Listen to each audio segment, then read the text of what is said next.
Let's celebrate the magic of short stories and poems. They are truly magical, aren't they? They make us feel happiness, heartbreak, horror, hope, hatred, and so much more.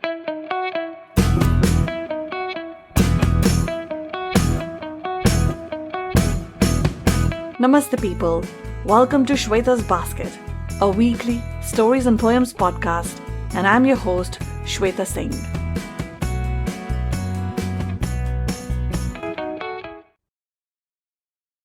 So the story that I have for you today is titled, Is Love Forever? It's written by my star listener, Vasudha Pansareji. Vasudha ji retired as the head of Department of English, Bishop Cotton Women's Christian College. And she's enjoying her retirement to the fullest, along with engaging in several creative activities like reading, writing book and movie reviews for various online platforms, and poetry. She's been writing poetry for a long time and has recently published her second book of poetry, Leaves of Autumn and Other Poems. Her first volume of poetry was The Masks and the Other Poems. In both the books, her poems, which are mostly in free verse, cover a wide range of themes which deal with ecological, socio-political, and feminist issues, along with the joys of living, of sharing and reading poetry.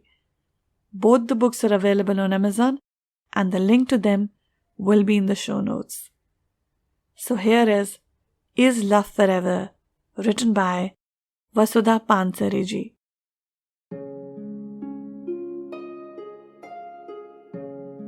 It was the first thought that came to her as she woke up.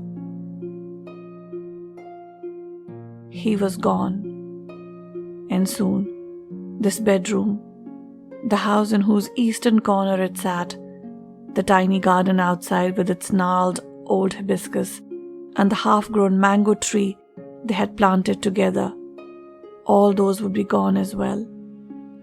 It was the strangest feeling ever. She had always thought that she would be the first one to go, that he would never leave her behind. He had promised, but in his quiet, unassuming way he had left, disappeared, vanished. She could never talk to him again when she woke up in the middle of the night or at dawn. She was angry, in fact, that he could let her down, betray her like this in her old age. She remembered the first time they had talked about death when she was around 42 years old and he was 45. She had jokingly said one day, "I will go suddenly with a bang and then you will realize. You will miss me." And he had replied with a quiet smile, "Will you make a big noise even when you go?" She had started laughing, and that was it. From then onwards, though, she was tormented by the thought that he would go first. Oh, she had made him promise that he would not leave her alone, and he had. And she had trusted him because he was so trustworthy.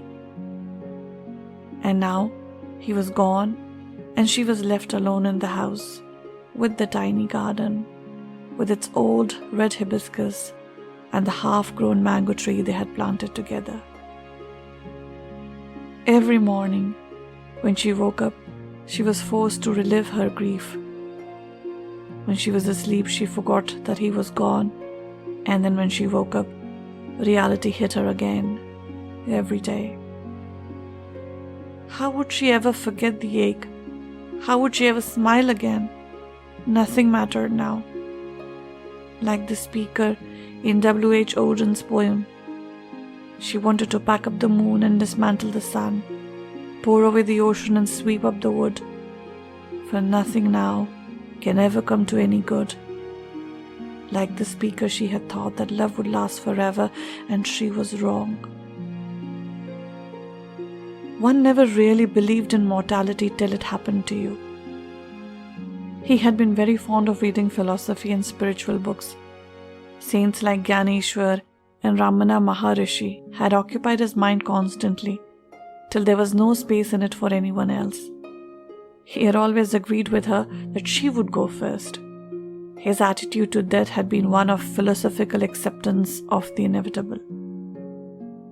He had been a very cooperative, caring husband, especially after he retired, when he had refused to take up another job and had become a house husband and had enjoyed being one. Buying vegetables, grocery, fruits, medicines was his job.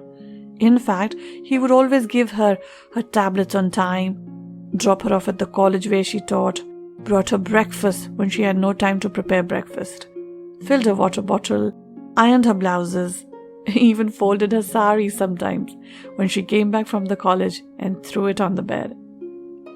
And then she too had retired, and they had a wonderful time together, traveling a bit, watching movies, reading their respective books, sharing silences, enjoying food, in fact doing everything together.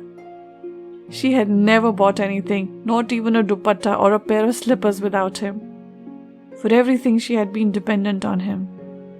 And he had let her down and left her alone. She had often wondered how she would cope if he went first, but never really thought seriously about it because she had trusted him so.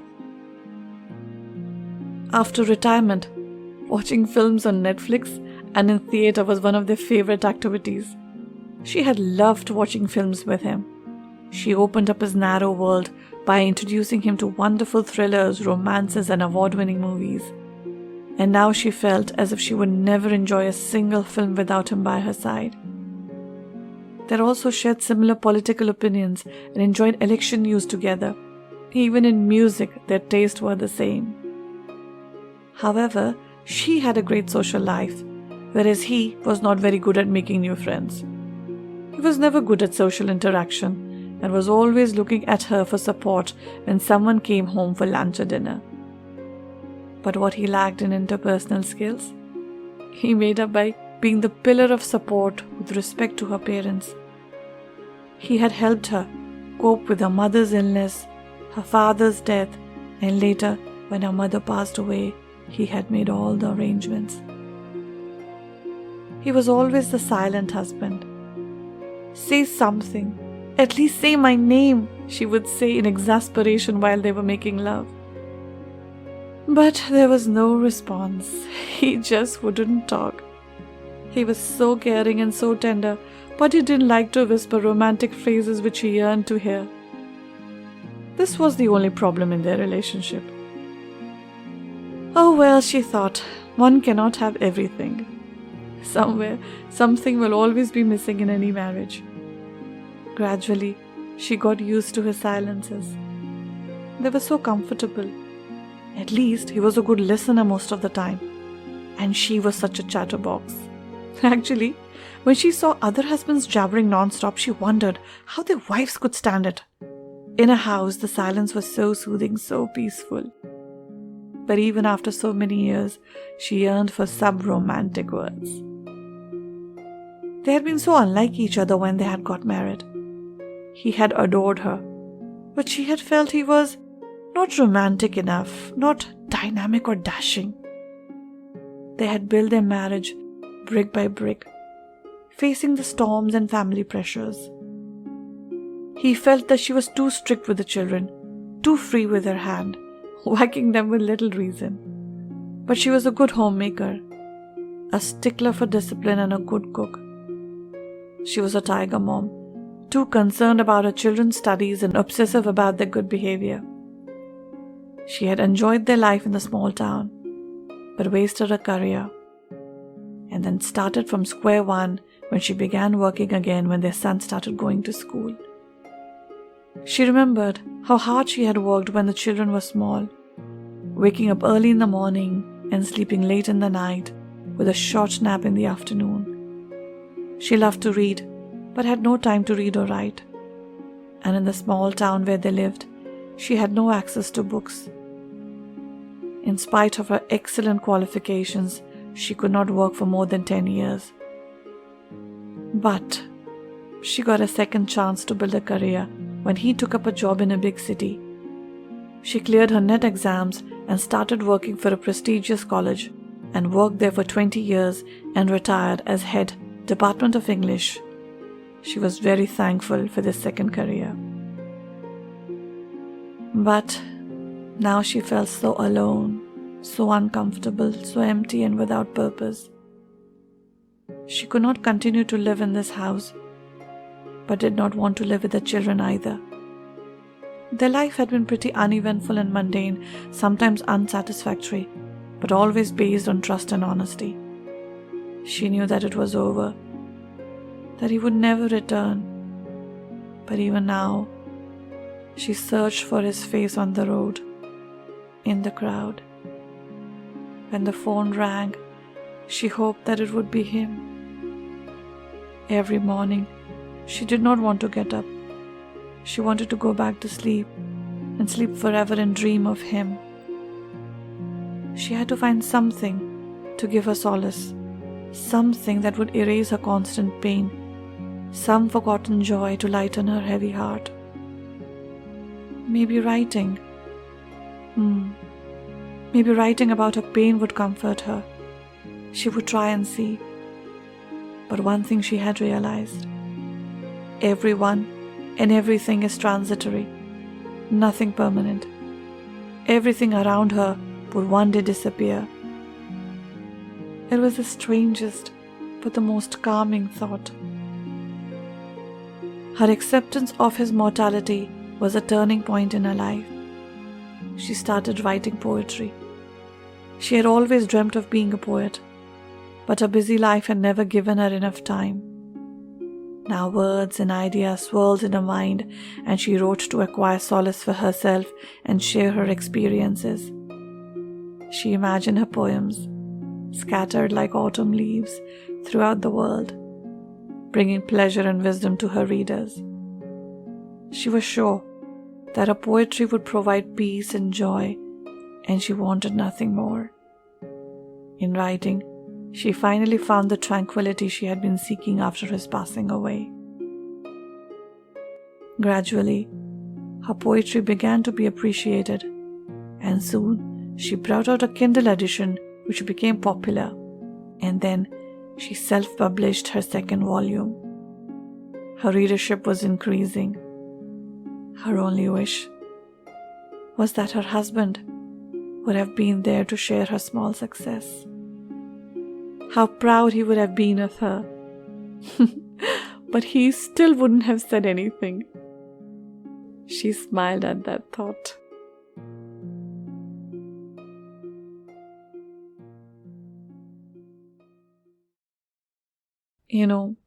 I remember Vasudhaji telling me this when she shared this story with me, that as we grow older, our greatest fear is that our partner will pass away and leave us alone and grieving. That is true. All of us dread that. Well, if not for ourselves now, then for our parents. And I wish, like Vasudhaji's protagonist, all of us find something to hold our interest, to make living each day worth it. And that is why all of us should have some hobbies, interest that we can pursue, that will keep that spark of life alive in us.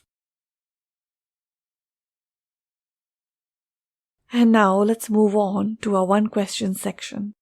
Last week I asked you, author Richa Tilokani's debut book presents the teaching of which religious scripture in a modern and easy to understand manner? The answer is Bhagavad Gita. And the first one this time to send in the right answer was Amrita Wadekar. Thank you so much, Amrita. And I hope your storytelling sessions and your library are doing well. And actually, right on her heels came Vasudhaji's answer.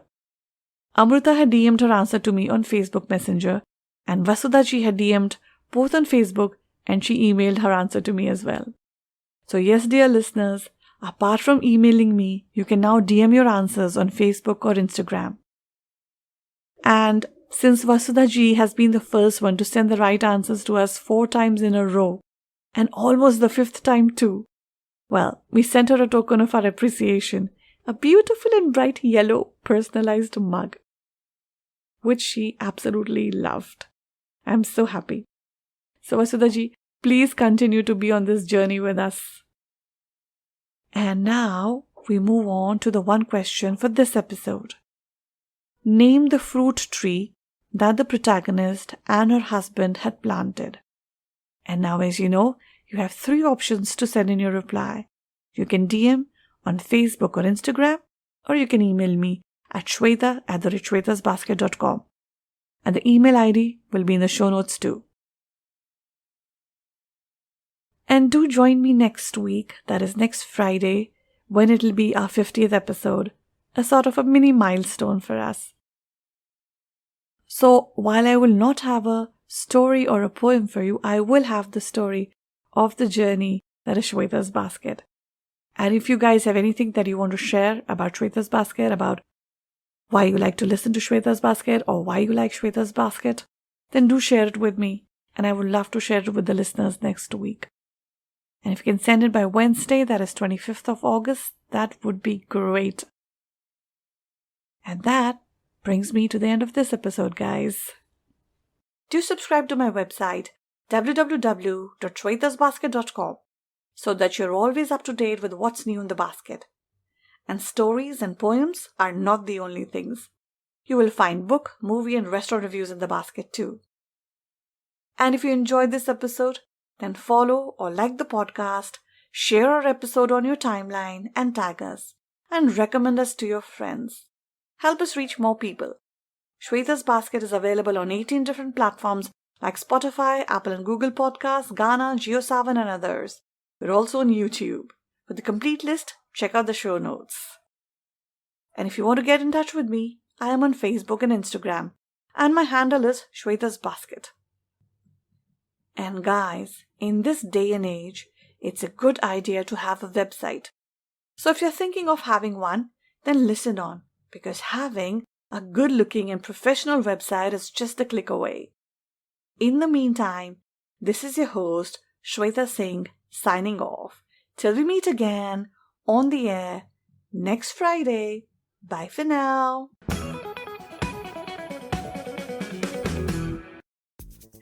Do you want to have a website of your own? Are you a writer, photographer, actor, makeup artist, hairstylist, or even a tutor, singer, painter, journalist, consultant? Or do you have your own cafe, restaurant, resort, holiday home, shop, small business, hospital, or even a blog, WordPress, or Blogspot account that you want to migrate to a good-looking website? Well, look no further. The geeks will help you, and you will find them in the Geeks Room at Artoons Inn. Just click on the link in the episode description. Yes, it's that simple to have a website. My website is hosted and managed by them. And want to know what I love about them?